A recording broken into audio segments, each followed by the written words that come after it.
আল্লাহু আকবার, আল্লাহু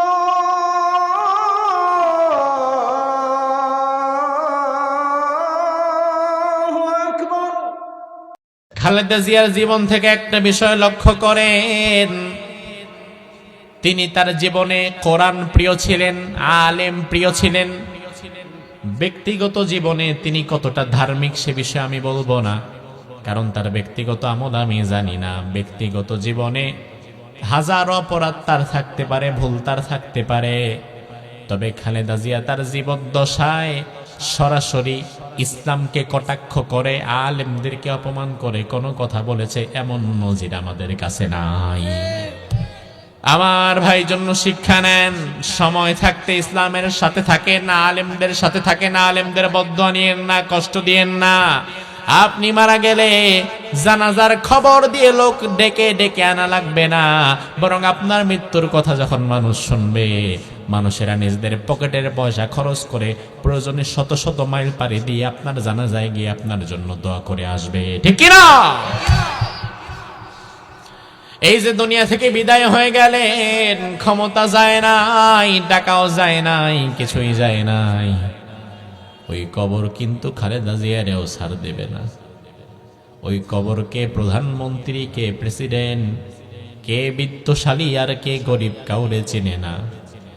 আল্লাহর হাবিব সাল্লাল্লাহু আলাইহি ওয়াসাল্লাম একদিন তিনার কন্যা ফাতেমাকে ডেকে বললেন, ও আমার মা ফাতেমা, লা উগনি আনকি মিনাল্লাহি শাইআ, ও মা, দুনিয়াতে যা লাগবে তুমি আমার থেকে চেয়ে নাও, দিরহাম লাগলে দিরহাম নাও, দিনার লাগলে দিনার নাও, ঘরের কোনো জিনিসপত্র লাগলে সেটাও চেয়ে নাও, তবে মারে তোমার বাবা নবী, এই জন্য কবরের কাছে তুমি পার পেয়ে যাবা এমন হতে পারবে না, কারণ কবর তোমারেও ছাড়া দিবে না তোমার বাবা নবী। এই জন্য নিজের আমল করো, নিজের আমল ঠিক রাখো। কবর কাউরে চিনে না, কবর কাউরে ছাড় দেয় না, কবর খালেদা হাসিনা চিনে না, কবর কে প্রধানমন্ত্রী, কে প্রেসিডেন্ট চিনে না। যার আমল যেমন, কবরের আচরণটাও হয়ে যাবে তার সাথে তেমন। এজন্য দুনিয়াতে ভালো আমল করার দরকার আছে না নাই? বিশ্বনবী বলেছেন, ইন্নামাল কবরু রাউযাতুম মির রিয়াদিল জান্নাহ আও হুফরাতুম মিন হুফারিন নার। আমার নবী আমারে বলে গিয়েছেন, ওসমান, এই কবর কারো জন্য হয়ে যাবে জান্নাতের বাগান, আবার কবর কারো জন্য হয়ে যাবে জাহান্নামের গর্ত। যার আমল ভালো হবে কবর তার জন্য ভালো হয়ে যাবে, আর যার আমল খারাপ হবে কবরের মধ্যেই তার জন্য জাহান্নামের শাস্তি দিয়ে দেওয়া হবে। কবর হচ্ছে আখিরাতের প্রথম ধাপ। কবর যার ভালো, হাসরও তার ভালো। কবর যার ভালো, হাসর তার ভালো, আবার কবর যার খারাপ, হাসরও তার খারাপ। এজন্য আমি কবরের পাশ দিয়ে যাওয়ার সময় এত কাঁদি। অথচ আমার ভাই, আজকে আমরা কেমন অমানুষ হয়ে গেছি। কবরস্থানের পাশ দিয়ে হাসতে হাসতে যাই, ইভেন কবরস্থানের ভেতরে বৈশাখ গল্প করে, গাঁজা খায়, নিরাপদ মনে করে, এমন মানুষও সমাজে আছে না নাই? চুরি কইরা চুরের টাকা ভাগ করে কবরস্থানের ভিতরে গিয়া, কারণ জানি এখানে কেউ আসে না। আকাম কুকাম করে কবরস্থানের ভেতরে, মৃত্যুর ভয়টা পর্যন্ত তার নাই। আমরা কেমন অমানুষ হয়ে গেছি। আমাদের এই কবরে যাওয়া লাগবে তার কোনো ভয় নাই। মৃত্যুর কথা শেষ কবে চিন্তা করেছেন? নিজের মৃত্যুর কথা স্মরণ করলে দেখবেন স্মরণ আসে না। সাহাবায়ে কেরাম প্রতি রাতে মৃত্যুর কথা স্মরণ করত, আর আপনি কবে করেছেন সেটা আপনার মনেই নাই। এজন্য দুনিয়া আপনাকে নেশায় ফেলে দিয়েছে। এই দুনিয়া একটা মিছে মায়া, ধোঁকা, থাকা যাবে না, থাকা যাবে না, কেউ থাকতে পারে নাই। দুনিয়া লাথি দিয়ে সবাই বের করে দেয়, তোমারেও বের করে দিবে, আমারেও বের করে দিবে। কবরের জীবনে আমরা চলে যাব, কেউ কবরের জীবনে 1000 বছর থাকবে, কেউ 100 বছর। কত বছর আমাদের কবরে থাকা লাগবে আমরা জানি না। এরপরে একটা সময় আসবে কবরের মধ্যেও তো আমাদের সারা জীবন থাকার নয়, কবর থেকে উঠে আবার চলে যাওয়া লাগবে আরেকটা মাঠে। ওই মাঠের নাম হচ্ছে ময়দানে মাহশার, আমরা বাংলায় বলি হাসরের মাঠ। কিসের মাঠ? সবাই কোন? হাসরের মাঠ হবে কোথায়? কসবাতে না?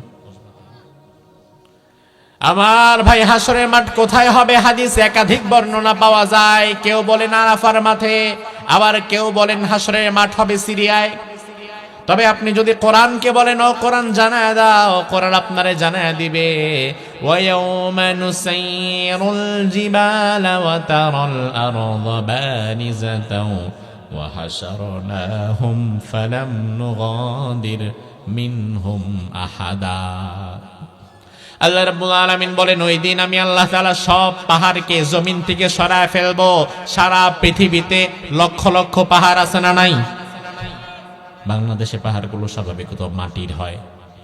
আবার আমি যখন রমজানে মিশরে গেলাম, জাবালে তুর, যেই পাহাড়ে আল্লাহ মুসা আলাইহিস সালামের সাথে কথা বলতেন, ওই পাহাড়গুলো গিয়ে দেখলাম ওই পাহাড়গুলো মাটির না, ওই পাহাড়গুলো পাথরের, স্টোনের, বিশাল পাথরের পাহাড়। সারা পৃথিবীতে এমন কত শত পাহাড়। আল্লাহ বললেন, ওই পাহাড়গুলো আমি সব ভেঙে চুরমাচুর করে ফেলবো।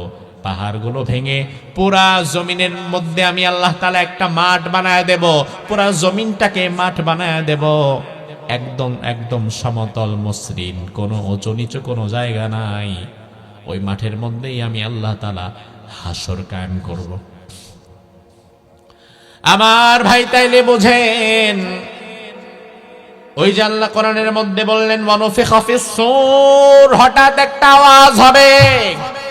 মুফাসসিরগণ বলেন এই আওয়াজ হচ্ছে নাফখাতুল বাসি ওয়ান নুশুর, একদম তৃতীয় ফুৎকার, যেই ফুৎকারের মধ্য দিয়ে কিয়ামত সমাপ্ত, হাসরের মাঠের খেলা শুরু। এখন মারা গেছে আপনাদের এলাকায়, কবর হয়েছে আপনাদের এলাকায়, কিন্তু কসবাতে যেহেতু হাসরের মাঠ হবে না, হাসরের মাঠ আল্লাহ কোথায় করবেন এটা আল্লাহ ভালো করেই জানেন। কিন্তু আপনাকে তো কবর থেকে উঠে ওই পর্যন্ত যাওয়া লাগবে। কবর থেকে উঠে তো আপনার হাসরের মাঠ পর্যন্ত যাওয়া লাগবে। আপনি তো কবর থেকে উঠা দাঁড়ায় দেখবেন না যে আমার সামনে হাসরের মাঠ। আল্লাহর হাবিব বলেন, হাসরের মাঠে আল্লাহ রাব্বুল আলামিন মানুষকে তিন ভাবে নিবেন। ইহশারুন নাস ইয়াউমাল কিয়ামাতি সালাসাতা আসনাফ, সিনফান মুশাতান ওয়া সিনফান রুকবানান ওয়া সিনফান আলা ওয়াজুহিহিম। আল্লাহ রাব্বুল আলামিন হাসরের মাঠে মানুষদেরকে তিন দলে বিভক্ত করে নিবেন, তিন ভাবে নিবেন। কয় ভাবে? কয় ভাবে? তিন ভাবে, তিন ক্যাটাগরিতে। কবরটা যখন ফেটে যাবে আমরা সবাই দাঁড়াবো। বিশ্বনবী বললেন সিনফান মুশাতা, কিছু মানুষ কবর থেকে দাঁড়াবে, দাঁড়ানোর পরে এরপরে লোকেশন দিয়ে দেওয়া হবে। ওই লোকেশন অনুযায়ী সে হাঁটা শুরু করবে। হেঁটে হেঁটে হেঁটে হেঁটে যত দূর হোক না হাসরের মাঠ, হেঁটে হেঁটে হেঁটে হেঁটে তার হাসরের মাঠে যাওয়া লাগবে। ওয়াসিনফান রুকবানা,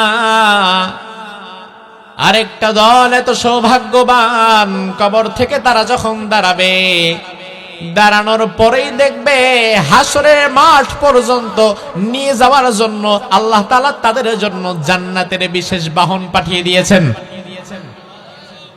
আরেকটু জোরে কইবেন না? আল্লাহ জান্নাতের গাড়ি পাঠিয়ে দিয়েছে কবরস্থানে আপনাকে হাসর পর্যন্ত নিয়ে যাওয়ার জন্য। আমার ভাই, যার জন্য আল্লাহ জান্নাতের গাড়ি পাঠায়, বুঝে নেওয়া লাগবে তার হাসরটা সহজ হয়ে যাবে। আর যারা পায়ে হেঁটে যাওয়া লাগতেছে তারও বুঝে নিতে হবে আমার জন্য সামনে কঠিন বিপদ অপেক্ষা করছে। তাহলে রাসূল বলেছেন হাসরের মাঠে মানুষ যাবে তিন ভাবে। আমরা পাইছি কয় ভাবে? মনে আছে তো? মনে রাখেন, একদল পায়ে হাঁটছে, আরেক দলকে আল্লাহ জান্নাতের গাড়ি দিয়ে নিয়ে যাচ্ছে, তার মানে তৃতীয় আরেকটা দল আছে। বিশ্বনবী বললেন ওয়াসিনফান আলা ওয়াজুহিহিম, তিন নাম্বার এমন এক দল কবর থেকে উঠে যখন তারা দাঁড়াবে, দাঁড়াতে আর পারবে না, তাদের পা গুলো আল্লাহ তাআলা অটোমেটিক উপরের দিকে দিয়ে দিবে আর মাথাটা দিয়ে দিবে নিচের দিকে। তারা তাদের মুখের উপরে ভর করে হাঁটা শুরু করবে। আমার ভাই বিবেক খাটান, বোঝেন, পা যদি ওপরে যায়, মাথা যদি নিচে যায়, ওইভাবে যদি আপনাকে লাফানো লাগে কোনোভাবে, তাইলে মুখের উপরে তো হাঁটা লাগবে না, লাগবে তো মাথার উপরে, কারণ নিচে গেছে মাথা।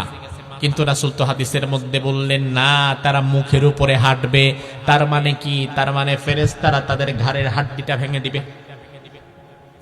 ফেরেশতারা আপনার ঘাড়ের হাড্ডিটা ভেঙে দিবে, ঘাড়ের হাড্ডি ভেঙে দিয়ে মুখটারে বাঁকা করায় দিবে, যেন মুখটা মাটির মধ্যে ঠেকে।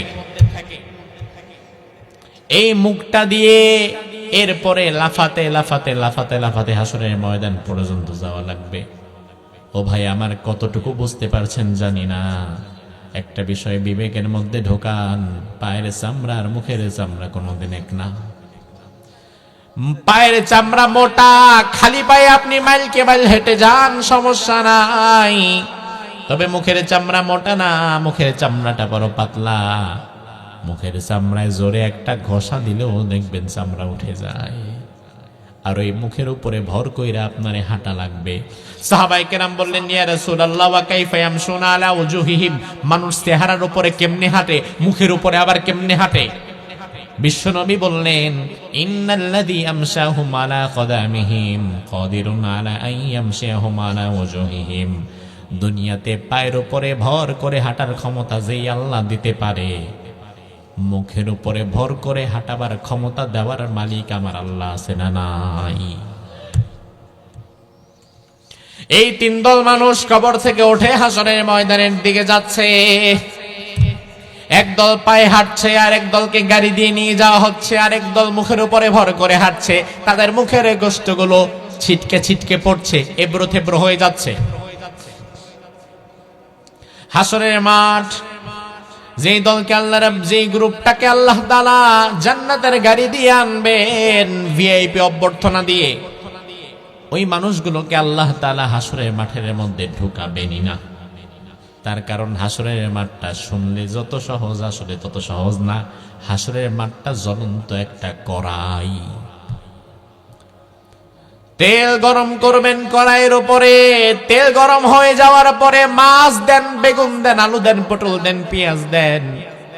ওই জিনিসটা যেমন একদম ঝাঁঝালো হয়ে যায়, ঝলসে যায়, হাসরের মাঠটা উত্তপ্ত গরম কড়াইয়ের চাইতেও বেশি কঠিন। ওখানে দাঁড়ানোর পরেও আপনি তেমন ঝলসানো শুরু করবেন। আমার ভাই লক্ষ্য করেন, যে গ্রুপটাকে আল্লাহ রাব্বুল আলামিন গাড়ি দিয়ে আনবেন, তাদেরকে হাসরের মাঠে ঢুকাবেনই না। কারণ হাসরের মাঠে ঢুকাইলেই জাহান্নাম দরকার নাই, হাসরের মাঠেরই আলাদা একটা শাস্তি আছে না নাই? জাহান্নাম তো আরো পরে, হিসাবটা এখনো শুরুই হয় নাই। আল্লাহর হাবিব বলেন, সাবাতুন ইউযিল্লুহুমুল্লাহু ফি যিল্লিহি ইয়াওমা লা যিল্লা ইল্লা যিল্লুহু, ইমামুন আদিল, শাবুন নাশা ফি ইবাদাতিল্লাহি আযজা ওয়া জাল্লা। দুনিয়াতে এমন 7 শ্রেণীর মানুষ থাকবে, যেই মানুষগুলোকে আল্লাহ তাআলা জান্নাতের গাড়ি দিয়ে নিয়ে যাবেন। তাদেরকে আল্লাহ হাসরের ময়দানে ঢুকাবেন না, বরং হাসরের ময়দানের পাশে আল্লাহর আরশের ছায়া থাকবে। যেই দিন আর কোনো ছায়া দুনিয়ার আর কোথাও থাকবে না, ওই দিন রহমানের আরশের নিচে একটা ছায়া থাকবে। বিশ্বনবী বললেন, আল্লাহর আরশের ছায়ার নিচে আল্লাহ তাআলা জমিনের 7 শ্রেণীর মানুষকে জায়গা করে দিবেন। আরো জোরে কোন। আমরা একটু আল্লাহর কাছে দোয়া করি, বলি, আল্লাহ আজকে এখানে আমরা যারা আছি, মেহেরবানি করে ওই কঠিন দিনে তুমি ওই হাসরের মাঠের বাহিরে তোমার ছায়ার নিচে তুমি আমাদের ছায়া দিয়ে দিও। যারা আমিন কয় না তাদেরকে দিও না, এখন ডরে ছুটে কয় আমিন। এবার একসাথে বলে না আমিন। আল্লাহ তাআলা 7 শ্রেণীর মানুষকে হাসরের কঠিন উত্তপ্ত কড়াইয়ের মধ্যে নিবেন না। তাদেরকে জান্নাতের গাড়ি দিয়ে আনা হবে, আবার একদম হাসরের মাঠের পাশে যেই ছায়াটা থাকবে, ছায়ার মধ্যে তাদেরকে বসানো হবে। এই মানুষরা হবে 7 শ্রেণীর। সব কথা তো আজকে বলা যাবে না 7 শ্রেণীর, আমি দুই একটা আপনাকে বলি, আমার সামনে আলোচনা আগাবো। আল্লাহ রাব্বুল আলামিন যাদেরকে আরশের ছায়ার নিচে ছায়া দিয়ে দিবেন, তাদের মধ্যে 1 নাম্বার হচ্ছে ইমামুন আদিল, ন্যায়পরায়ণ শাসক। জোরে কোন, কেমন শাসক? জালিম শাসক, স্বৈরাচার শাসক, সাদাবাজ ধান্দাবাজ নেতা না। ইমামুন আদিল এমন শাসক, যে শাসক ক্ষমতা লাভ করার পরে জুলুম করে নাই, স্বৈরাচার হয়ে যায় নাই, বরং তার অধীনস্থদের উপরে ইনসাফ করেছে, ন্যায় বিচার প্রতিষ্ঠা করেছে। আজ বাংলাদেশে কোনো প্রতিষ্ঠিত সরকার নাই। কিছুদিন পরে নির্বাচন, আবার একটি দল ক্ষমতায় আসবে, যারাই আসুক না কেন আবার একজন সরকার হবে, যারাই হোক না কেন আবার একজন প্রেসিডেন্ট, প্রধানমন্ত্রী, স্বরাষ্ট্রমন্ত্রী, পররাষ্ট্রমন্ত্রী হবে, যারাই হোক না কেন। তাদের কাছে আমাদের দাবি হচ্ছে, বিগত 17 বছর এই জাতি জুলুম নির্যাতনের স্ট্রিম রোলার তাদের উপর দিয়ে চলেছে। ভিন্ন মত করার কারণে, ভিন্ন দল করার কারণে মাসের পর মাস, বছরের পর বছর ঘরে ঘুমাইতে পারে নাই, মা বাপ মরে গেছে, এলাকায় আসতেও পারে নাই, দেখতেও পারে নাই। এমনও কিছু মানুষ আছে না নাই?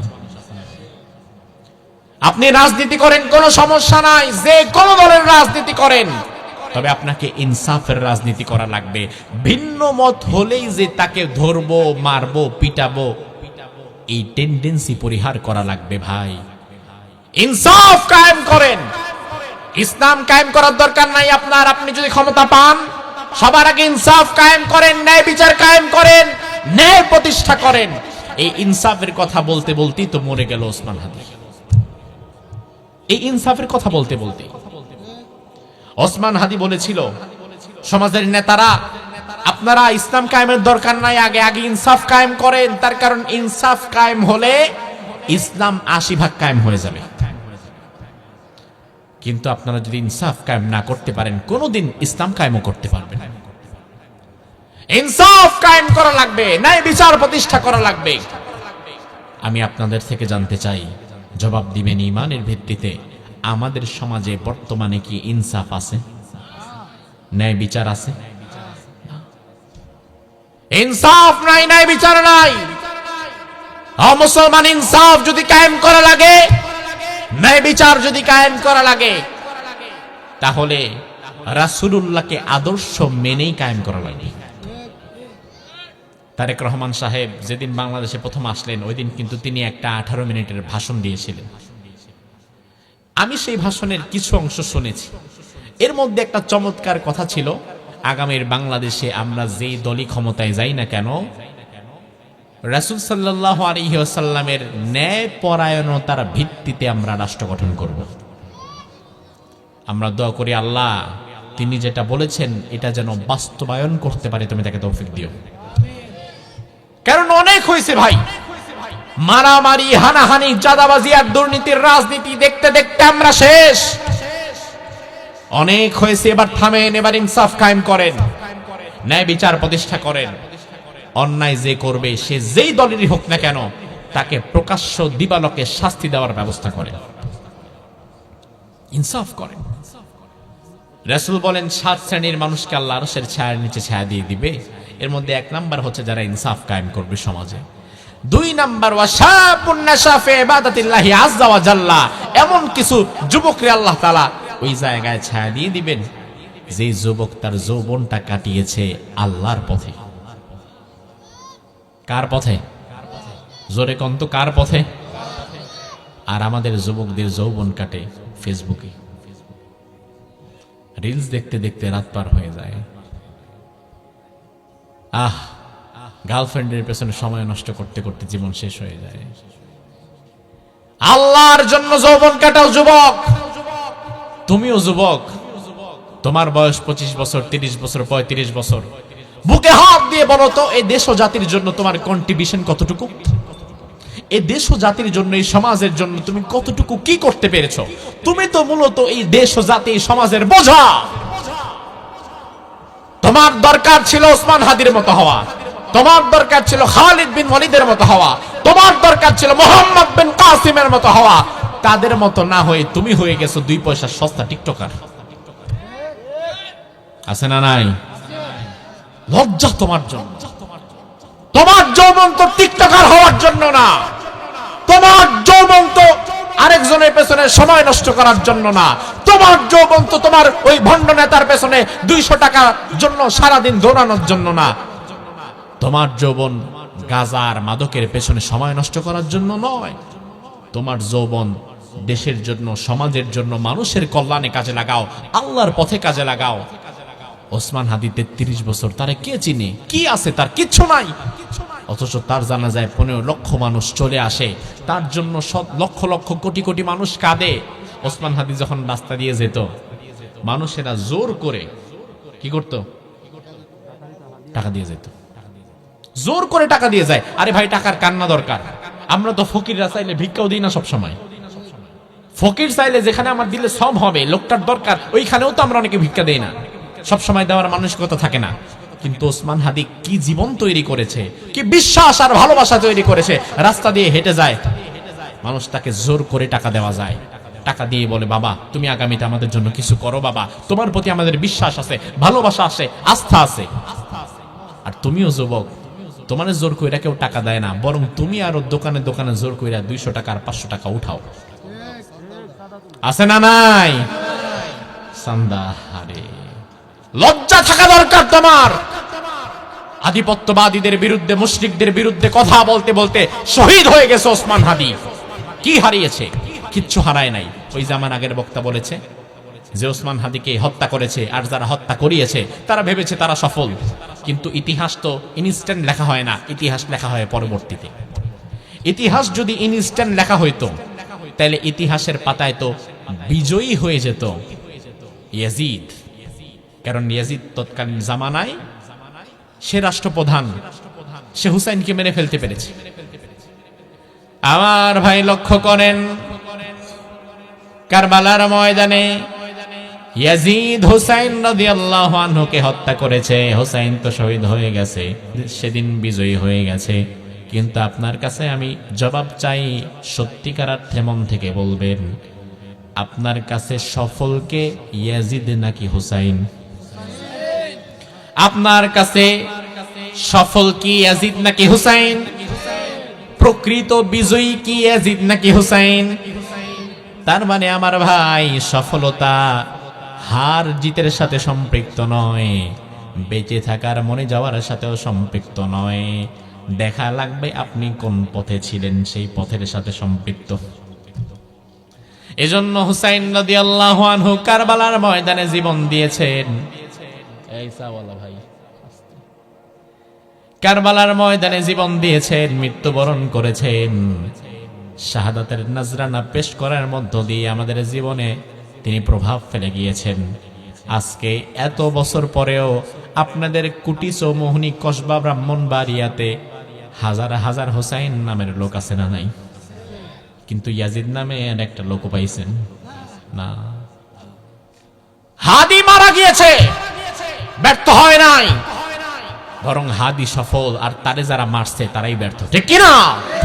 এই যে হাদি মারা গিয়েছে, কথা তো থেমে যায় নাই, ইনসাফের পক্ষের আওয়াজ তো থেমে যায় নাই। আমি বিশ্বাস করি আমার যুবকদের মধ্য থেকে আল্লাহ তাআলা আগামীর বাংলাদেশের হাল ধরার জন্য শত শত ওসমান হাদি তৈরি করে দিবেন।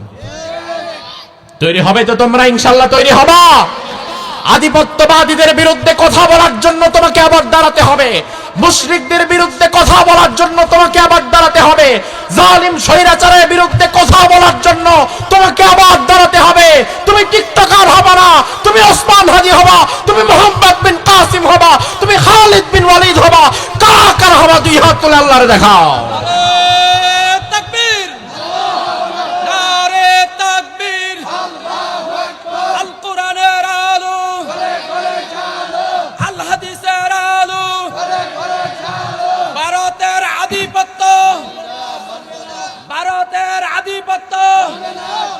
বাংলাদেশের দালালেরা, বিদেশির দালালেরা কষ্ট পেয়েছেন। আমার ভাই, যুবকদেরকে আমরা হৃদয়ে রাখি, বিশ্বাস করেন এই যুবকরা যেন ভালো পথে আসতে না পারে, এই যুবকেরা যেন পড়াশোনা করে একটা ব্রাইট ফিউচার, একটা সুন্দর ক্যারিয়ার করতে না পারে। এই যুবকেরা যেন মদ আর জুয়ার নেশায় আবদ্ধ হয়ে যায়, এই যুবকেরা যেন ইয়াবা বাবা গাজা ফেন্সিডিল খেয়ে পাগল হয়ে যায়। এই জন্য দায়ী হচ্ছে এই সমাজের এক শ্রেণীর নেতারা। কারণ তারা ভালো করেই জানে, আজকে যদি প্রকৃত অর্থে এই এলাকার সব যুব সমাজ মসজিদমুখী হয়ে যায়, কোরআনমুখী হয়ে যায়, তারা যদি পড়াশোনায় মনোযোগ দেয়, তারা যদি তাদের জীবনকে সাজাবার জন্য গুরুত্ব দেয়, তাহলে পরের দিন থেকে তো 200 টাকা ভাড়ায় আমি আর লোকই খুঁজে পাবো না। এজন্য ওরা চাই না তোমরা ভালো হও, তোমরা খারাপ হলে তো তাদের সুবিধা। আর তোমরা যদি একবার সচেতন হয়ে যাও, বাংলাদেশকে পরিবর্তন করার জন্য প্রত্যেক জেলায় জেলায় যদি ওসমান হাদির মতো একজন দাঁড়িয়ে যায়, আমার বিশ্বাস 64 জেলা পরিবর্তনের জন্য 64টা ওসমান হাদি যথেষ্ট। আমার ভাই, 7 শ্রেণীর মানুষকে আল্লাহ রাব্বুল আলামিন আরশের ছায়ার নিচে ছায়া দিয়ে দিবেন, তাদেরকে হাসরের মাঠে ঢুকাবে না। যাদেরকে আল্লাহ জান্নাতের গাড়িতে করে নিয়ে আসবেন, তাদেরকে আল্লাহ হাসরের ময়দানে ঢুকাবে না, বরং হাসরের ময়দানের পাশেই তাদেরকে ছায়ার মধ্যে বসায় রাখবে। তাহলে তাদেরকে যদি বাদ দেই, হাতে থাকে আরো কয় শ্রেণী? মনে আছে? ভুলে গেছেন? কয় শ্রেণী? এর মধ্যে একদল হচ্ছে যারা পায়ে হেঁটে এসেছে, আরেক দল হচ্ছে যাদের মাথা নিচে পা উপরে।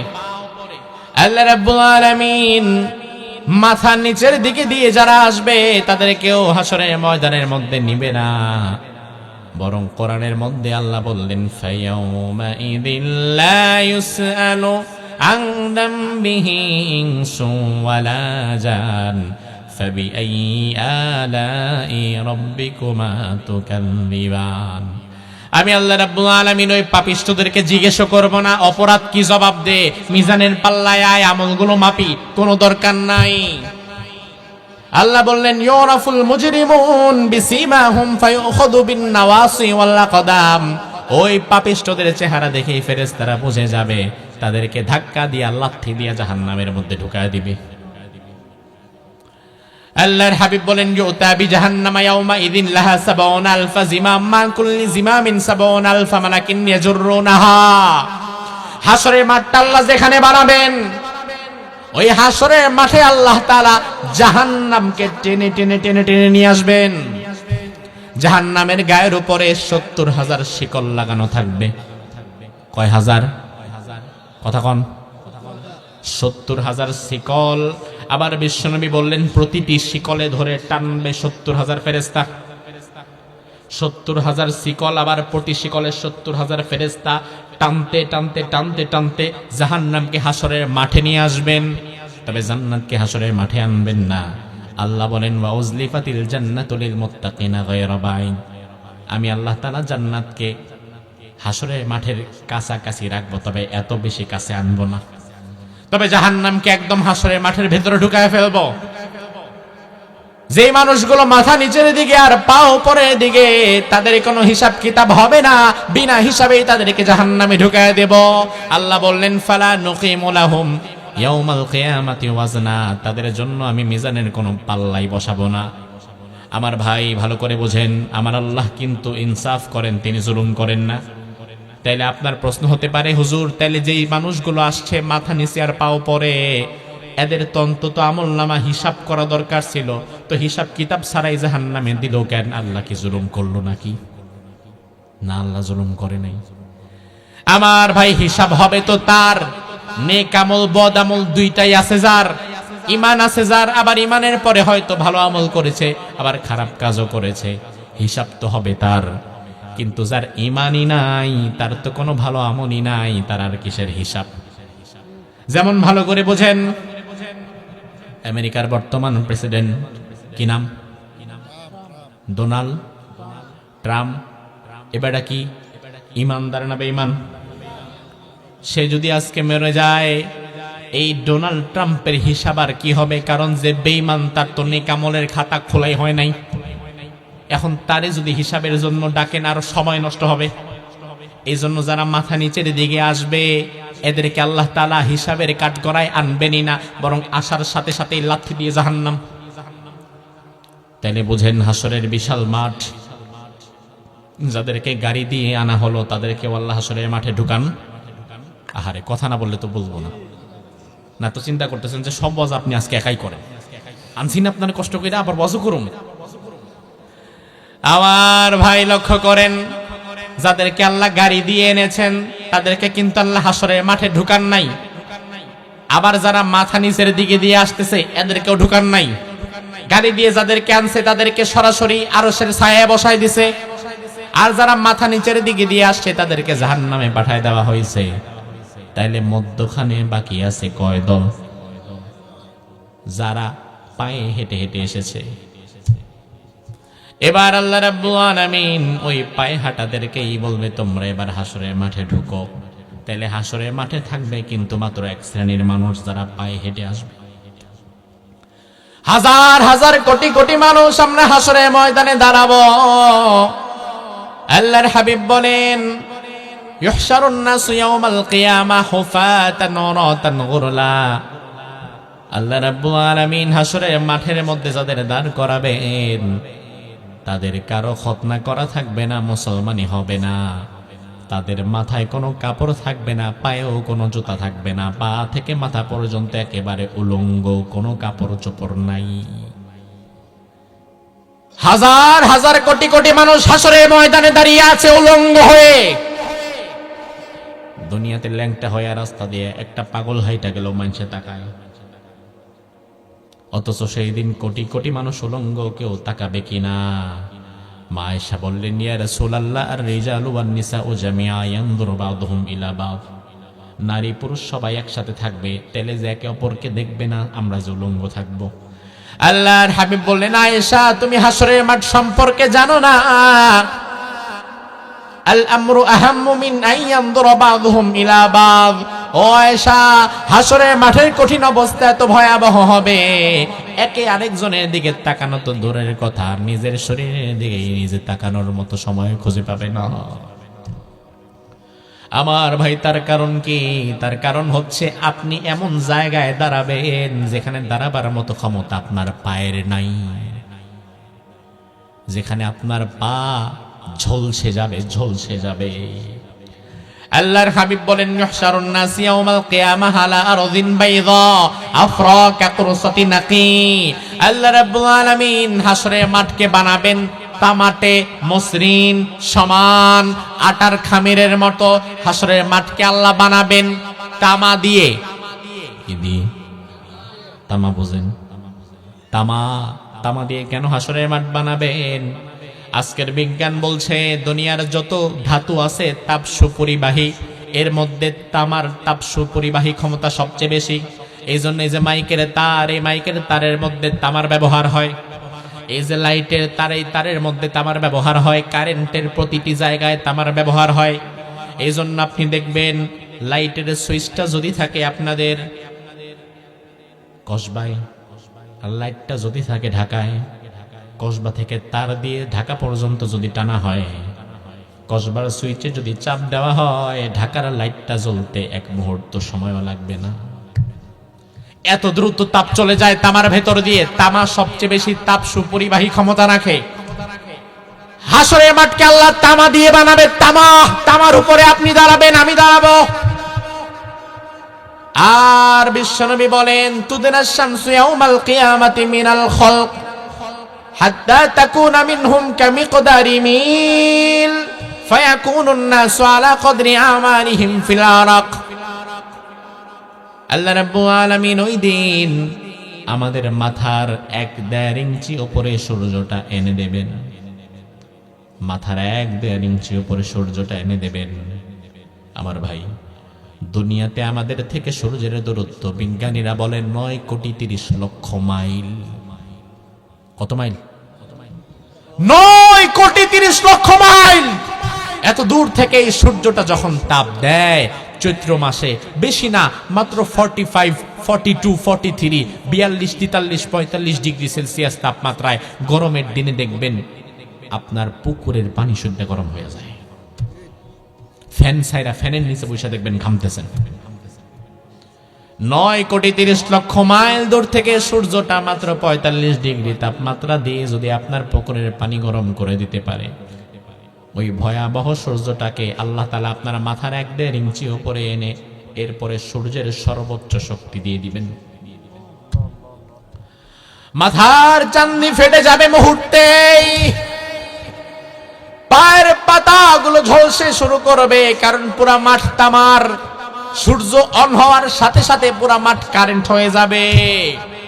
বিশ্বনবী বললেন, যার আমল হবে যেমন তার ঘামও হবে তেমন। ওই ঘামের মধ্যে মানুষেরা কেউ হাবুডুবু খাবে, কারো হাঁটু পর্যন্ত, কারো নাক পর্যন্ত, কারো টাকনো পর্যন্ত, কারো গলা পর্যন্ত। ওই ঘামের পানিগুলো অ্যাসিডের পানির মতো টকবক করবে হাসরের মাঠে, আর ওইখানে আমরা অবস্থা খারাপ হয়ে যাব। বিশ্বনবীকে সাহাবীরা বললেন, ইয়া রাসূলুল্লাহ, হাসরের মাঠে এইভাবে আমাদের কতদিন থাকা লাগবে? আল্লাহ তাআলা কোরআনের মধ্যে জানিয়ে দিলেন, ফি ইয়াউমিন কানা মিকদারুহু 50 আলফ সানা। ওই ভয়াবহ হাসরের ময়দানে একদিন দুই দিন না, 50,000 বছর সমান পর্যন্ত তোমাদেরকে থাকা লাগবে। হাসরের মাঠের একটা দিন হবে 50,000 বছর। কত হাজার, কত? আর ওই সময় কি আল্লাহর সময় না দুনিয়ার সময়, এটাও তো জানি না। আমার ভাই, দুনিয়ার সময় এবং আল্লাহর সময়ের একটা পার্থক্য আছে। কোরআনে আল্লাহ বলেন, ওয়া ইন্না ইয়াওমান ইনদা রাব্বিকা কাআলফি সানাতিম মিম্মা তাউদ্দুন। দুনিয়াতে তোমাদের কাছে 1000 বছর যেটা, এটা আমি আল্লাহর কাছে মাত্র একদিন। দুনিয়ার 1000 বছর আল্লাহর একদিন, তাইলে হাসরের মাঠ যদি আল্লাহর 50,000 বছর হয়, তাহলে আমাদের কতদিন?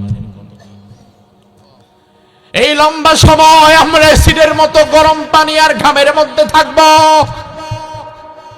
মানুষেরা পাগল হয়ে যাবে, হাউমাউ করে কাঁদবে। 50,000 বছর লম্বা সময় আমরা কিভাবে থাকবো? সাহাবায়ে কেরাম কাঁদতে কাঁদতে পাগল হয়ে গেলেন, ইয়া রাসূলুল্লাহ, এত লম্বা সময় এত কষ্ট মানুষেরা কিভাবে করবে?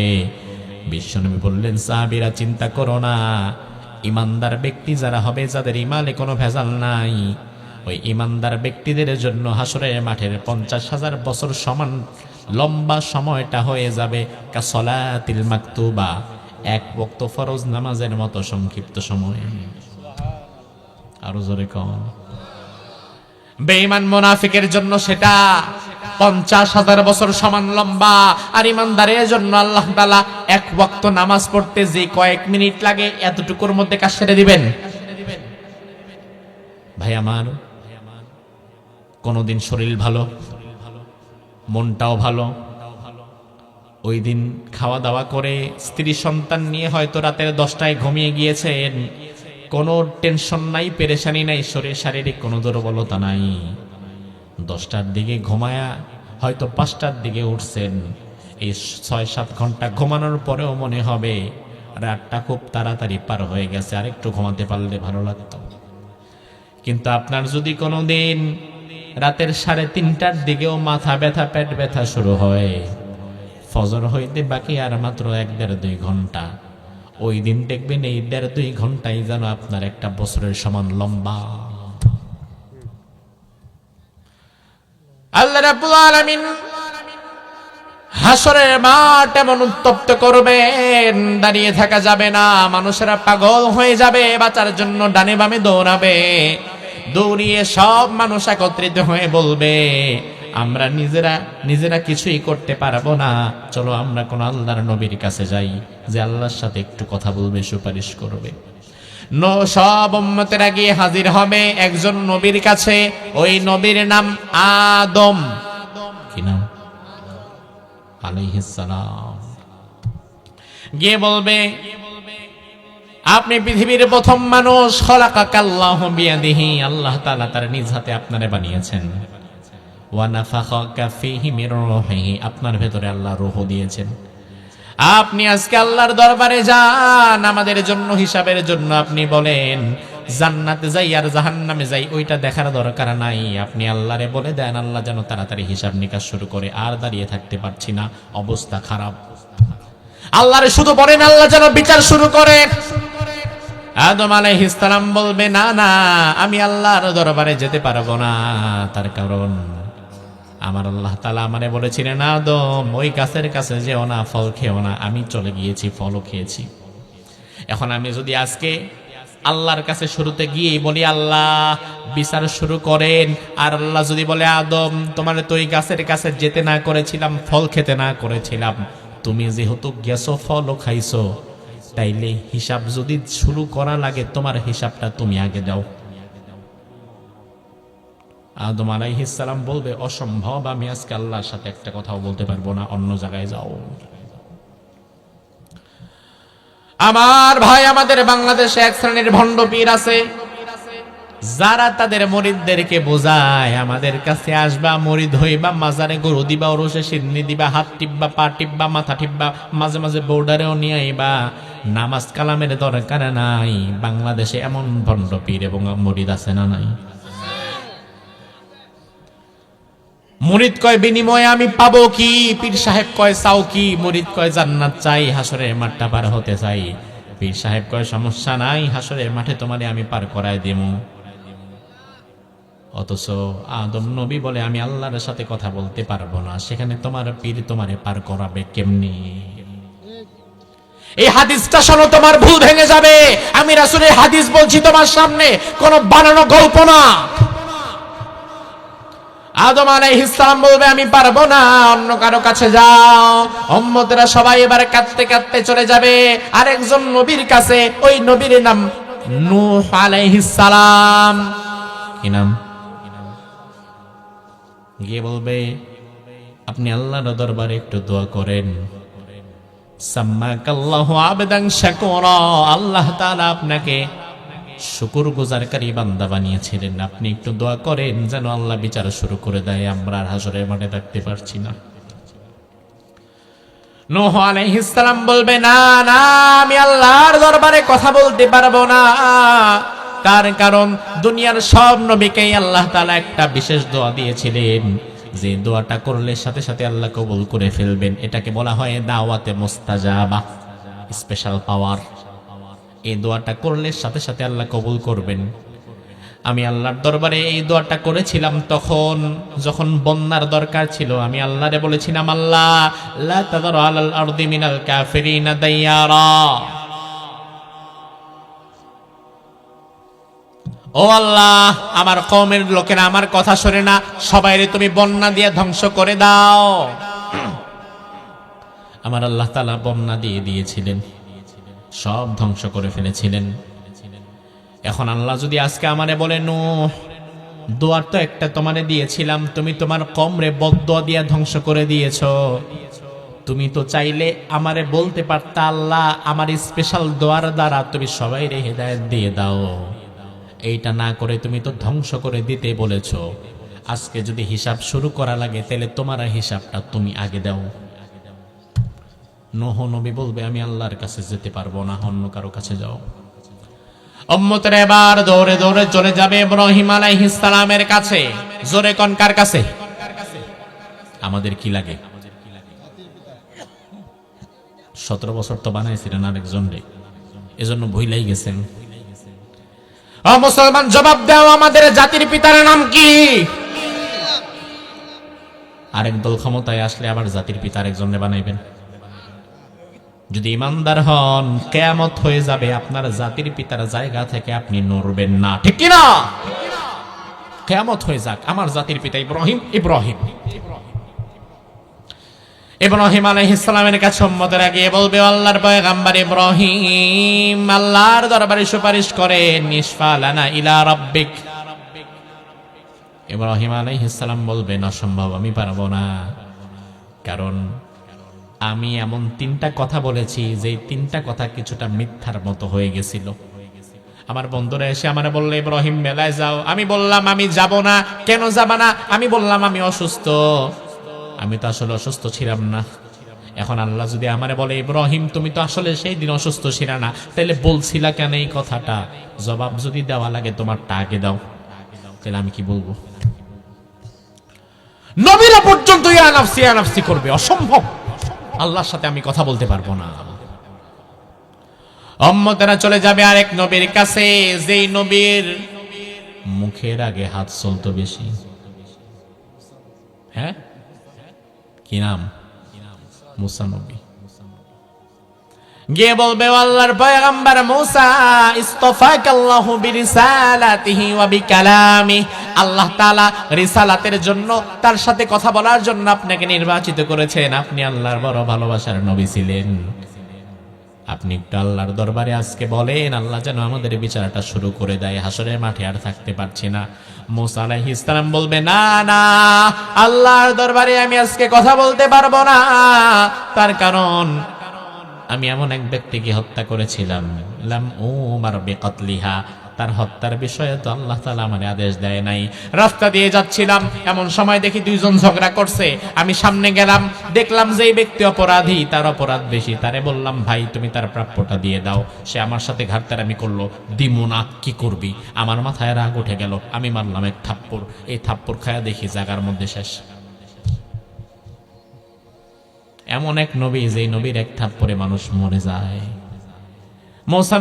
মূসা নবী উম্মতদেরকে বলবে, উম্মতেরা, আল্লাহ যদি আজকে আমারে বলে, মূসা তুমি তারে কেন মেরেছিলা, হত্যা কেন করেছিলা? সে তো হত্যা করার মতো অপরাধ করে নাই, সে তো ওয়াজিবুল কতল ছিল না। তাহলে হিসাব যদি করা লাগে, তোমার হিসাবটা তুমি দাও। তাহলে আমি কি করব? ঈসা আলাইহিস সালামের কাছে যাবে। ঈসা আলাইহিস সালাম বলবে, আমি পারবো না, পারবো না, ডানে বামে দৌড়ায় লাভ নাই, লাভ নাই। আজকে যদি আল্লাহর সাথে কেউ কথা বলতেই পারে, সে আর কেউ না, সে আখিরি জামানার পয়গম্বর মুহাম্মদুর রাসূলুল্লাহ। উম্মতেরা এবার বিশ্বনবীর কাছে চলে যাবেন।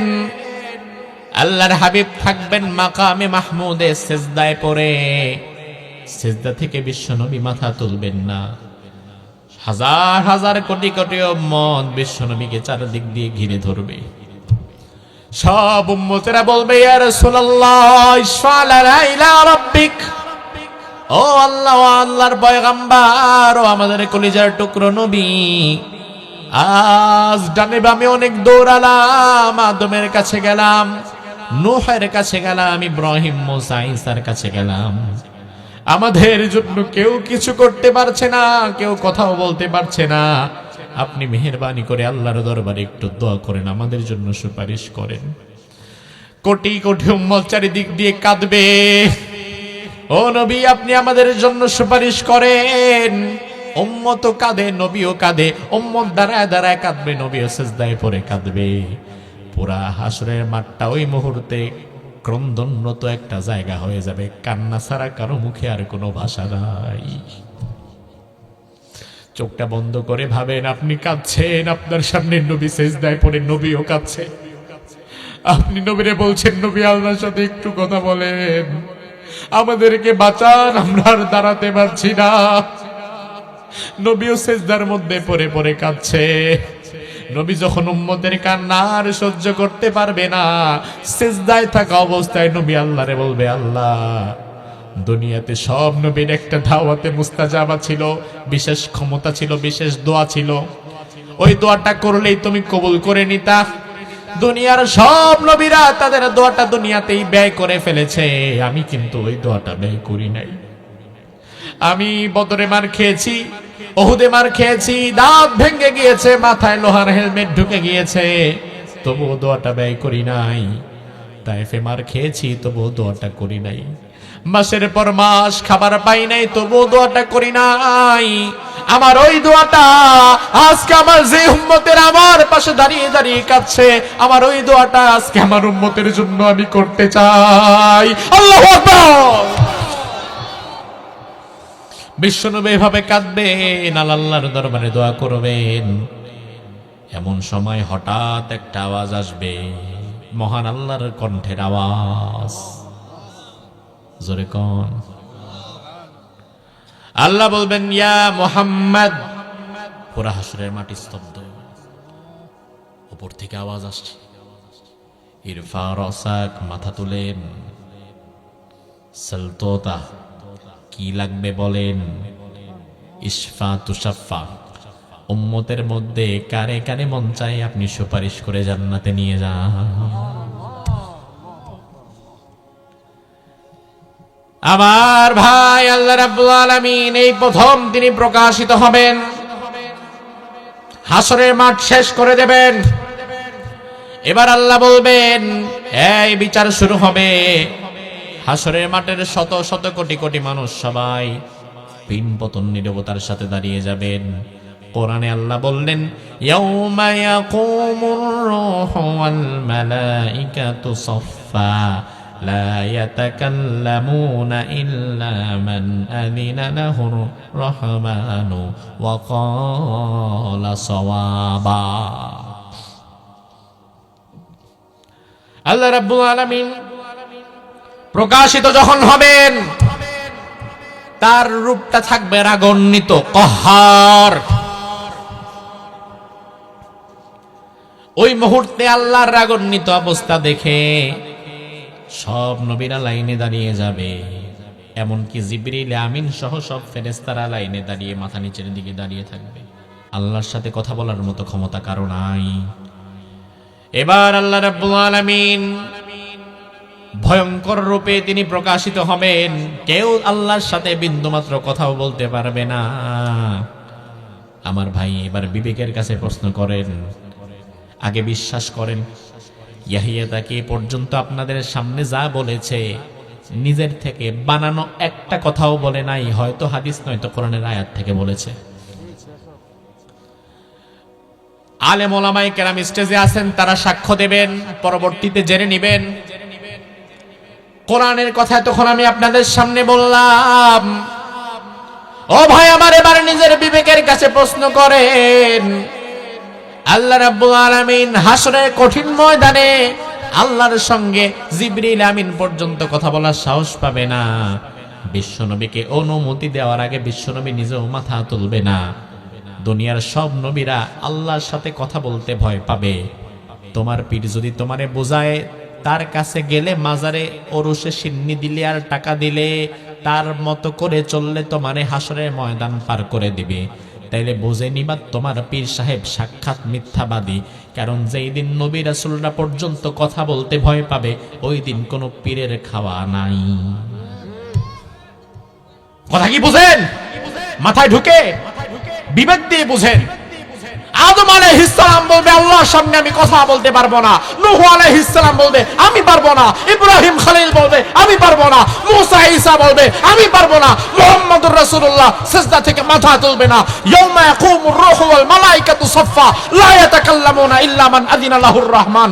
সব ফেরেশতারা লাইনে দাঁড়িয়ে যাবে, কোন ফেরেশতা কোনো কথা বলবে না। জিবরিল ফেরেশতা পর্যন্ত কোনো কথা বলবে না। এতটা ভয় পাবে সেদিন আল্লাহকে। আর তোমার পীর সাহেব যদি বলে, আমি তোমারে পার করায় দিব, আমার কাছে আসো, মাজারে ওরসে সিন্নি দাও, টাকা দাও, পয়সা দাও, হাদিয়া দাও, নামাজ কালামের দরকার নাই, এত আমলের দরকার নাই, আমি তোমারে হাসরের ময়দানে পার করায় দিব, তাহলে বুঝে নিবা তোমার পীর শুধু পীর না, সে সাক্ষাৎ শয়তান। তোমার ঈমান নষ্ট করার জন্য, তোমার আমল নষ্ট করার জন্য কথা বলেছে। কারণ কোরআন বলে, হাদিস বলে, আল্লাহর সামনে সেদিন কেউ কথা বলতে পারবে না। আমার ভাই, আল্লাহ রাব্বুল আলামিন আর 5-7 মিনিট বসতে পারবেন তো? না, বেশি রাত হয়ে গেছে, আবার ঠান্ডা আসতেছে, এজন্য যেন ধৈর্যচ্যুতি না ঘটে, এজন্য আমি সময়টা চেয়ে নিলাম। যদি বিষয়টা শেষ করতে আরো 10 মিনিট সময় লাগে, বসতে পারবেন না ইনশাআল্লাহ? আমার ভাই লক্ষ্য করেন, আল্লাহ রাব্বুল আলামিন এবার বলবেন, এই বিচার শুরু করে দাও, প্রত্যেকের আমলনামা নিয়ে আসো। আমলনামাগুলো নেওয়া হবে। কোরআনে আল্লাহ বললেন, ওয়া কুল্লা ইনসানিন আলজামনাহু তাইরাহু ফি উনুকি ওয়া নুখরিজু লাহু ইয়াওমাল কিয়ামাতি কিতাবান ইয়ালকাহু মানশুরা।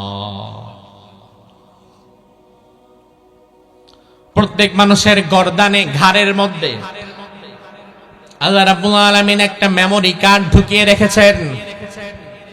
ওই দিন প্রত্যেকের গর্দান থেকে তার মেমরি কার্ডটা বের করে দেওয়া হবে।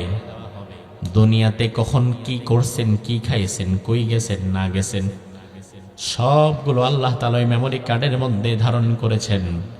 ওই মেমরি কার্ডটা চালু করে এবার আপনারে দেখায় দেওয়া হবে, এটা আপনার আমলনামা। আল্লাহ রাব্বুল আলামিন আরেক আয়াতের মধ্যে বললেন ফাআম্মা মান উতিয়া কিতাবাহু বিয়ামিনিহি ফাসাউফা ইউহাসাবু হিসাবান ইয়াসীরা ওয়া ইয়ানকালিবু ইলা আহলিহি মাসরুরা। চিৎকার দিয়ে বলেন আল্লাহু আকবার।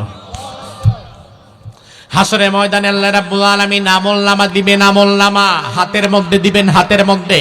তবে আমলনামা কারো ডান হাতে দেওয়া হবে আর কারো বাম হাতে দেওয়া হবে। আপনি আমলনামা কোন হাতে চান, ডান হাতে না বাম হাতে?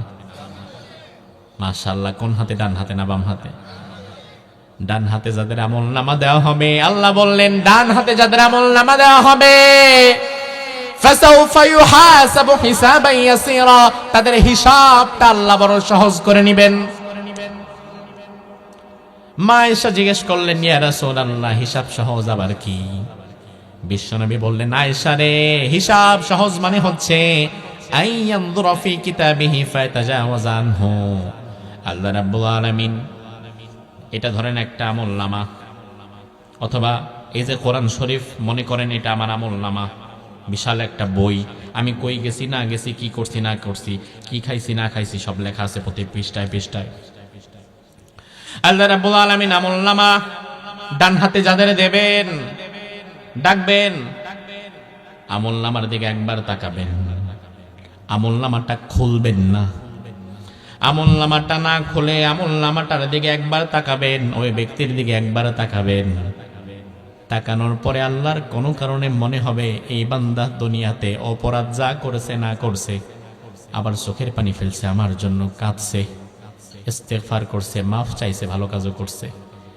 আপনার জীবনে কোনো একটা কাজ যদি আল্লাহর ভালো লেগে যায়, ওই আমলের কারণে আল্লাহ তাআলা আপনার আমলনামাটা একবার খুলবেনও না। আপনার আমলনামা আপনার ডান হাতে দিয়ে বলবেন বান্দা তাড়াতাড়ি ওই জান্নাতের দিকে হেঁটে চলে যা। কারণ বিশ্বনবী বললেন আল্লাহ রাব্বুল আলামিন যদি কারো আমলনামা একবার খুলে, মান্নু কিসাল হিসাবা উযিবা, আল্লাহ যদি কারো আমলনামা একবার খুলে বলে বান্দা সব বাদ দিলাম, এইটার একটার জবাব দিয়ে যা, ওই একটার জবাব দেওয়ার মতো ক্ষমতা আপনাদের আছে তো? এজন্য বিশ্বনবী বললেন আল্লাহ যার আমলনামা খুলবে সে বাঁচবে না, যার আমলনামা খুলে আল্লাহ পড়া শুরু করবে সে বাঁচতে পারবে না। এজন্য হিসাব সহজ যার হবে তার আমলনামা আল্লাহ খুলবেনই না, না খুলেই বলবেন যা জান্নাতে চলে যা। আল্লাহ মেহেরবানি করে তুমি আমাদের হিসাবটা সহজ করে নিও, বলেন আমিন। আমার ভাই, হিসাব সহজ করার জন্য একটা সুন্দর দোয়া আছে, যে দোয়াটা রাসূল প্রত্যেক নামাজের শেষে পড়তেন। আল্লাহর হাবিব বলতেন আল্লাহুম্মা হাসিবনি হিসাবান ইয়াসীরা, আয় আল্লাহ তুমি আমার হিসাবটা সহজ করে নিও। সুবহানাল্লাহ কোন। এবার আমলনামা যাদের ডান হাতে দেওয়া হয়েছে, জান্নাতের সার্টিফিকেট মূলত তাদের দিয়ে দেওয়া হয়েছে, তারা জান্নাতের জন্য মনোনীত হয়ে গেছে। আল্লাহ রাব্বুল আলামিন আরেক আয়াতের মধ্যে বললেন ওয়া আম্মা মান উতিয়া কিতাবাহু বিয়ামিনিহি ফায়াকুলু হাউমুকরাউ কিতাবিয়া। যার আমলনামা ডান হাতে দেওয়া হবে, আমলনামা হাতে পাওয়ার আগে মায়ের সাথে সন্তানের দেখা হলে মা সন্তানকে চিনবে না।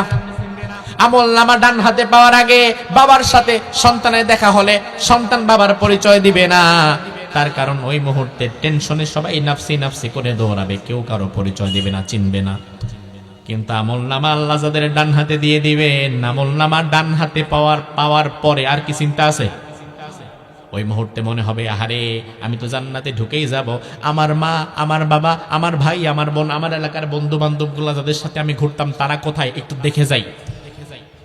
এবার তারা আসবে, মারে খুঁজবে, বাবারে খুঁজবে, এলাকাবাসীরে খুঁজবে, বন্ধুদেরকে খুঁজবে, এই কিরে বন্ধু তুই এখানে, এই দেখ আল্লাহ তো আমার আমলনামাটা আমার ডান হাতে দিয়ে দিছে। ওই বন্ধু বলবে কিরে তোর আমলনামা ডান হাতে, এখনো তো আমি আমলনামা পাই নাই, না জানে আমার কপালে কি আছে রে বন্ধু। আচ্ছা দেখি তো তোর আমলনামা। সে আমলনামা জনে জনে সবাইরে দেখাবে, এই ভাই এই দেখেন আমার আমলনামা এটা। তার কারণ কি? তার কারণ পরীক্ষার রেজাল্ট যার গোল্ডেন এ প্লাস পায় সে রেজাল্ট গোপন করে না, বরং চায়ের দোকানে চা খাওয়ার মধ্য দিয়ে জোর কইরা আরেকজনের নিজের রেজাল্টের গল্প শোনা যায়। তো আল্লাহ তো আমার আমলনামা ডান হাতে দিয়ে দিয়েছে, আমি তো পাস। এবার সবাই এসে তার আমলনামা দেখাবে। এলাকার বাসীরা জিজ্ঞেস করবে, বন্ধুরা জিজ্ঞেস করবে, বন্ধুরে তোর আমলনামা এত সুন্দর হইল কিভাবে? ওই বান্দা তখন বলবে, ইন্নী যানানতু আন্নী মুলাকিন হিসাবিয়া। দুনিয়াতে আমি যখন কোনো কাজ করতাম, আল্লাহর দরবারে একদিন দাঁড়ানো লাগবে, হিসাব দেওয়া লাগবে, জবাব দেওয়া লাগবে, এই টেন্ডেন্সিটা মাথায় রেখেই করতাম।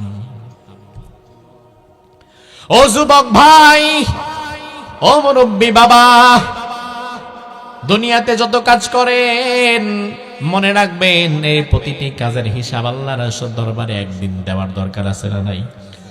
আল্লাহর দরবারে জবাব দেওয়া লাগবে, দাঁড়ানো লাগবে। এই চিন্তা মাথায় রেখে যদি কেউ কাজ করে, তাইলে কার কাজের মধ্যে কখনো হারাম ঢুকতে পারে না। আল্লাহর দরবারে জবাব দেওয়া লাগবে, এই চিন্তা যদি ব্যবসায়ী করে, ব্যবসায়ী তার ব্যবসায় হারাম ঢুকাবে না। আল্লাহর দরবারে দাঁড়াতে হবে, এই চিন্তা যদি বাংলাদেশের নেতারা করে, তাহলে ক্ষমতায় যাওয়ার পরে তারা স্বৈরাচার আর দুর্নীতি করতে পারবে না, ঠিক কি না? আল্লাহর দরবারে দাঁড়ানো লাগবে। বড় বড় নেতাদের বলে যাই, নির্বাচন করবেন, রাজনীতি করবেন, নেতা হবেন, ভুলে যাবেন না মরণ তো আপনারও হবে, কবরে আপনারও যাওয়া লাগবে, হাসরের মাঠে আপনারও দাঁড়ানো লাগবে। ওই কবরের জীবনে আর হাসরের মাঠে কে কত বড় নেতা ছিলেন এটা ধরা যাবে না, বরং সেদিন আল্লাহর দরবারে আপনি উলঙ্গ হয়ে একাকী দাঁড়াই যাবেন। দুনিয়াতে কাজ করার আগে ভাববেন যে এই কাজের হিসাব দিতে পারবো তো। যদি মনে করেন হ্যাঁ এটার হিসাব আমি দিতে পারবো, তাইলে করেন। যদি মনে করেন এটার শাস্তি আমি নিতে পারবো, তাইলে নেন। হিসাব জবাবদিহি তার চিন্তা মাথায় রেখে কাজ করবেন। আল্লাহ রাব্বুল আলামিন যাদের আমলনামা ডান হাতে দিবে তারা পার পেয়ে যাবে, আর কিছু হতভাগা থাকবে তাদের আমলনামা দেওয়া হবে তাদের বাম হাতে। কোরআনে আল্লাহ বললেন, ফাআম্মা মান উতিয়া কিতাবাহু বিশিমালিহি ফায়াকুলু ইয়া লাইতানি লাম উতা কিতাবিয়া ওয়া লাম আদরি মা হিসাবিয়া ইয়া লাইতাহা কানাতিল কাদিয়া। আমলনামা যার বাম হাতে দেওয়া হবে, একটাবার শুধু আমলনামা বাম হাতে চলে আসা মানে হচ্ছে দুনিয়া উল্টে গেলেও আপনি আর জান্নাতি হবেন না। আমলনামা যার বাম হাতে দেওয়া হবে তাদের ব্যাপারে আল্লাহ বললেন, ওই মানুষগুলো বাম হাতে আমলনামা নেওয়ার পরেই বলবে, এটা আমার না, এই আমলনামা আমি নিব না। আহারে, এই আমলনামা কেন আমারে দেওয়া হলো? মাগনানি মালিয়া, আহারে দুনিয়াতে আমার সম্পদ আমার ধ্বংস করে দিল। এত সম্পদ কামাইছি, আল্লাহর পথে খরচ করি নাই, মাদ্রাসায় দেই নাই, মসজিদে দেই নাই, মাহফিলে দেই নাই। গরিব মানুষ না খেয়ে রাস্তায় পড়েছিল, টাকা চাইছে, 5টা টাকা দেই নাই। গরিব মানুষ ভিক্ষা করে, জীবনে 10 টাকা ফকিরে ভিক্ষাও দেয় না। রেস্টুরেন্টে খাওয়ার পরে বিল দেওয়ার পরে ওয়েটারে আরো 200 টাকা বকশিশ দিয়ে যায়, এমন মানুষ আমাদের সমাজে আছে না? হারাম কাজের জন্য টাকা চাইবেন, অভাব নাই। আজকে যদি আপনাদের কসবা ব্রাহ্মণবাড়িয়াতে জেমস একটা কনসার্ট করত, ওই কনসার্ট দেখার জন্য টিকিট যদি 5,000 টাকা করে লাগতো, তাইলে 5,000 টাকা দিয়া জেমসের কনসার্ট দেখতে যাইতো এমন মানুষ কি নাই? সংখ্যা কি কম না বেশি? অথচ মাহফিলে 10টা টাকা দিবে তাও দেয় না, অন্তত আসবে, কোরআনের কথা শুনবে তাও আসে না। লোকগুলো সেদিন বলবে, কোরআনে আল্লাহ বললেন, মা আগনানি মালিয়া, হারে আমার সম্পদ আমারে আজকে ধ্বংস করলো, আমার সম্পদ আমার কোনো কাজেই আজকে আসলো না। কিছু লোক বলবে, হালাকানি সুলতানিয়া, দুনিয়াতে কেন ক্ষমতায় গেলাম? ক্ষমতায় না গেলে তো মানুষের উপরে এত জুলুম করতে পারতাম না। দুনিয়াতে ক্ষমতায় যাওয়ার পরে তো জুলুম বেশি করেছিলাম। আমার ক্ষমতা আজকে আমার জাহান্নামে যাওয়ার কারণ হয়ে গেল। আমার ভাইরা, ক্ষমতা খারাপ না। এই ক্ষমতা কারো জান্নাতে যাওয়ার কারণ, আবার ক্ষমতা কারো জাহান্নামে যাওয়ার কারণ। ফেরাউন নমরুদের ক্ষমতা তার জাহান্নামে যাওয়ার কারণ যদি হয়, ওমরে ফারুকের ক্ষমতা কিন্তু তার জান্নাতে যাওয়ার ওসিলা হয়ে যাবে। দেখা দরকার তুমি ক্ষমতারে কাটাইছো কিভাবে। আগামীর বাংলাদেশের নির্বাচনের পরে যারা ক্ষমতায় যাবেন, আপনাদের যেন সেই দিন বলা না লাগে আমাদের ক্ষমতা আমাদের ধ্বংস করে দিয়েছে। এমন ভাবে দেশ চালাবেন, এমন ভাবে দেশ চালাবেন, জবাবদিহিতার চিন্তা মাথায় রেখে দেশ চালাবেন, যেন আপনার মৃত্যুর পরে আপনার ক্ষমতা আপনার জাহান্নামে যাওয়ার কারণ নয়, আপনার ক্ষমতা যেন ওমরের ক্ষমতার মতো আপনার জান্নাতে যাওয়ার ওসিলা হয়। ক্ষমতা পেয়ে মানুষের হক মাইরেন না, দুর্নীতি করেন না, বাংলাদেশটাকে নষ্ট করেন না, পাশের দেশের কাছে বিক্রি করে দিয়েন না, বিপরীত পক্ষকে ঘায়েল করার চিন্তা করিয়েন না, বরং ক্ষমতায় যতদিন থাকবেন ইনসাফের সাথে থাকেন। যদি দেখেন ইনসাফ করতে পারবো না, তাহলে ক্ষমতায় যাওয়া দরকার নাই, কারণ এই ক্ষমতা অনেক মানুষকে ধ্বংস করে দেবে। এবার আল্লাহ রাব্বুল আলামিন আমলনামা দিয়ে ফেলেছেন, আর কোনো কথা নাই। কিন্তু আমলনামা যার বাম হাতে, সে তো চুপ থাকবে না, মুখ থাকবে যতক্ষণ, চিল্লাচিল্লি করবে ততক্ষণ। আল্লাহর দরবারে দাঁড়া বলবে, আল্লাহ এই আমলনামা আমার না, এই ভিডিও রেকর্ড আমার না, এই কাজ আমি করি নাই। আল্লাহ বলবেন দাঁড়া, মুখ যতক্ষণ খোলা থাকবে কথা ততক্ষণ বলবি। আল ইয়াউমা নাখতিমু আলা আফওয়াহিহিম, আমি তোর মুখটাকে বন্ধ করে দিলাম। ওয়া তুকাল্লিমুনা আইদিহিম ওয়া তাশহাদু আরজুলুহুম বিমা কানু ইয়াকসিমুন। এবার হাত আল্লাহরে বলবে, আল্লাহ হাতের মুখ থেকে, হাতের ভেতর থেকে দেখবেন আরেকটা মুখ বের হয়ে গেছে, হাতের ভেতর থেকে দাঁত আর জিহ্বা বের হয়ে গেছে, হাত কথা বলতেছে। হাত বলবে, আল্লাহ এই হাতটা দিয়া দুনিয়াতে সে মুখরে মারছিল, থাপ্পড় দিছিল, এই হাতটা দিয়া দুনিয়াতে সে জুলুম করছিল, অন্যায়ভাবে সই করেছিল, এই হাত দিয়ে কত হারাম খাইছে। পা বলবে, আল্লাহ আমি সব সাক্ষী, এই পা দিয়ে হেঁটে হেঁটে হারাম কাজের জায়গাগুলোতে গেছে। কোরআনে আল্লাহর এক আয়াতের মধ্যে বললেন, ইয়াউমা তাশহাদু আলাইহিম আলসিনাতুহুম ওয়া আইদিহিম ওয়া আরজুলুহুম বিমা কানু ইয়ামালুন। জিহ্বা, নাক, চোখ সব আল্লাহর সাথে ভিন্ন ভিন্ন ভাবে কথা বলবে। গায়ের চামড়া কথা বলবে। ওয়াজুলুদুহুম বিমা কানু ইয়ামালুন, যা করেছেন সব গায়ের চামড়াগুলো আল্লাহর দরবারে বলে দিবে। আপনি দেখবেন অবাক করা বিষয়, আমার হাত দেখে আমার বিরুদ্ধে কথা কয়, আমার পা দেখে আমার জাহান্নামে নেওয়ার জন্য কথা বলে। এবার আল্লাহ শেষমেশ আবার আপনার জবান খুলে দিবে জাহান্নামে দেওয়ার আগে। এবার ওই ব্যক্তি বাম হাতে আমলনামা ধরে নিজের শরীরের দিকে তাকিয়ে বলবে, ওয়াকালু লিজুলুদিহিম লিমা শাহিদতুম আলাইনা ক্বালু আনতাকানাল্লাহুল্লাযী আনতাকা কুল্লা শাই।